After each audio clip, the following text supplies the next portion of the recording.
orang yang menjadi seorang pelayan, ya. Kalau yang lain, yang terbesar adalah kamu hendaklah menjadi pelayan.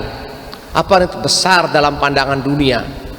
Yang kita mengerti mungkin besar itu mungkin dia besar, kekayaannya besar, pengaruhnya besar, dia punya gelar juga besar, A sampai Z dia pasang semua.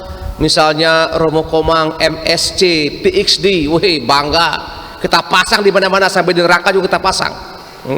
Tanah kita besar, semuanya besar. Juga mungkin dosa kita juga besar. Bagaimana hal yang demikian kemudian dengan kepintaran yang besar, tanah yang banyak, kita menjadi sungguh-sungguh menjadi besar di hadapan Yesus. Saya kenal cerita begini, ada suami istri yang cukup besar kekayaannya, mungkin dia punya 12 PT besar, karyawan ribuan, masih muda 40, yang perempuan, yang laki 45, tapi mereka tidak punya anak, dan kerap kali menjadi sumber pertengkaran karena tanah banyak, uang, tidak punya anak.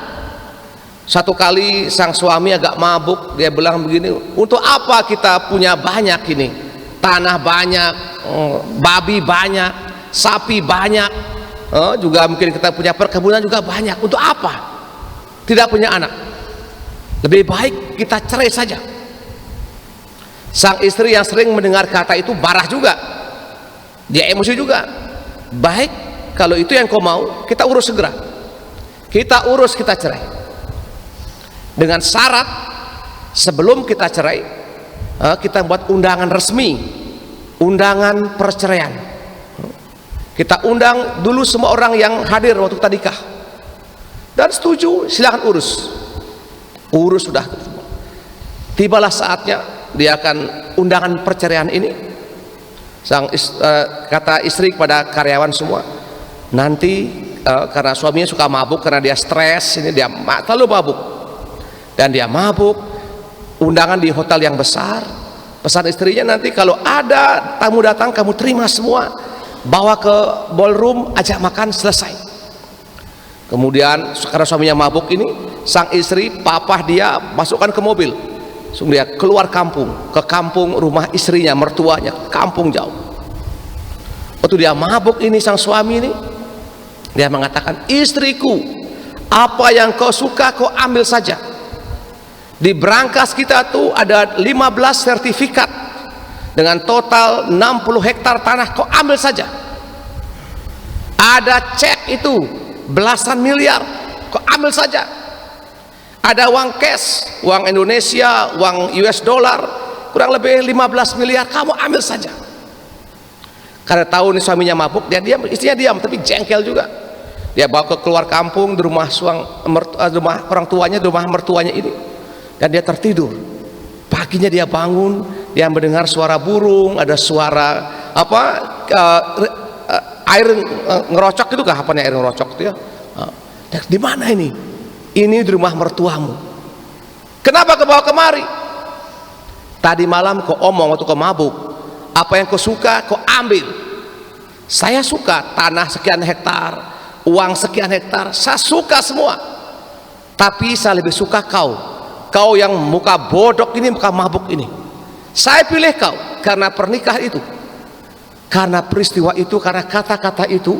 Sang suaminya tidak bisa menahan penyesalannya. Dia berlutut, dia pegang kaki istrinya, minta maaf. Baik, maaf, saya terima. Mulai sekarang jangan lagi omong soal keturunan. Dan kita sepakat, semua orang kampung kita pungut, kita sekolahkan dengan uang yang kita punya. Tekad notaris ini, dan beres. Akhirnya kembali dan hidup bahagia. Meskipun tidak punya anak, dia begitu beratusan anak disekolahkan, S1, S2, S3. Dan akhirnya mereka dikenal dan hidup bahagia tanpa anak, tapi anaknya banyak. Orang yang bahagia dan orang yang besar. Saudaraku sekalian, sengaja saya omongkan ini karena kita berpikir besar itu kita punya segala-galanya. Kita makan sendiri, kita mati sendiri. Besar itu justru apa yang kita punya berharga bagi orang lain. Kita punya tanah mungkin hanya 2 are, tapi menjadi berarti. Misalnya kita buat rumah, yang tidak punya rumah kita berikan di situ misalnya. Kita punya Tegal 2 hektar, tiap 3 bulan panen mungkin kelapa mungkin 20 juta, ya mungkin 50% kasih Gereja Pelasari, ya itu besar itu.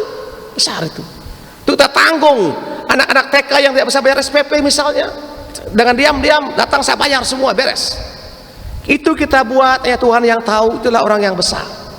Orang yang besar tuh biasanya tampangnya blow on, kelihatan kayak kampung gitu. Tidak kan orang yang kali orang OKB itu yang kayak baru itu, sepatunya bunyi lewat taklek. Dia punya rambut buceri, bule ngecat sendiri, kacamata sebesar spion mobil itu. Itu orang yang tidak besar itu.